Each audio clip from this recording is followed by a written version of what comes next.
Hello అండి, ఎలా ఉన్నారు? బాగున్నారా? హాయ్ ఫ్రెండ్స్, నేనైతే చాలా బాగున్నాను. చూశారు కదండి ఒంగోలు పరిస్థితి ఎలా ఉందో ఒక్కసారి గమనించండి. ఇది మా అపార్ట్మెంట్ పక్కన ఉన్న జస్ట్ అది చెరువు కాదు, ఏం కాదు, ఖాళీ స్థలం మాత్రమే.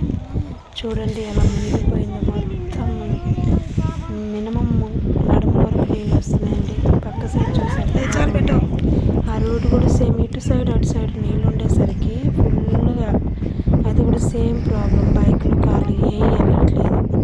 చూశారు కదా ఫ్రెండ్స్, ఎటు చూసినా చెరువే. ఇంకా ఖాళీ స్థలం అనుకోవడానికి లేదండి. ఒక చెరువు నిండినట్టు నిండిందండి. చాలా అంటే చాలా ఇబ్బంది పడుతున్నాము ఒంగోలులో. ఎటు చూసినా నీళ్ళు, అసలు ఏ వెహికల్ అనేది పోవడానికి ఏం లేకుండా అయిపోయింది. మా పిల్లలు కూడా స్కూల్ లేదు, వాళ్ళని కూడా ఇంట్లో పెట్టుకొని అసలు చాలా ఇబ్బందిగా ఉన్నాం. మాకే అపార్ట్మెంట్లో ఉండే వాళ్ళకి మాకే అంత కష్టంగా ఉంటే పాపం సింగిల్గా హౌస్లో ఉంటారు కదండి, అంటే కొంచెం బేస్మెంట్ కూడా పైకి లేకుండా ఉండేవాళ్ళు. వాళ్ళు ఎంత కష్టపడుతున్నారో తలుచుకోవడానికి కష్టంగా ఉంది. చూశారు కదా, కొంతమందికి ఏ భూకంపం వచ్చినా కానీ వాళ్ళు చేయాల్సిందే. అతను చూడు ఎంత కష్టపడి ఇసుకలో పనిచేస్తున్నాడు. ఇది నా కొడుకండి. ఈరోజు ఎంత వర్షం వచ్చినా కానీ వాడు వీడియో తీయాలని పైకి వచ్చారు. థ్యాంక్ యూ ఫర్ వాచ్ అండి.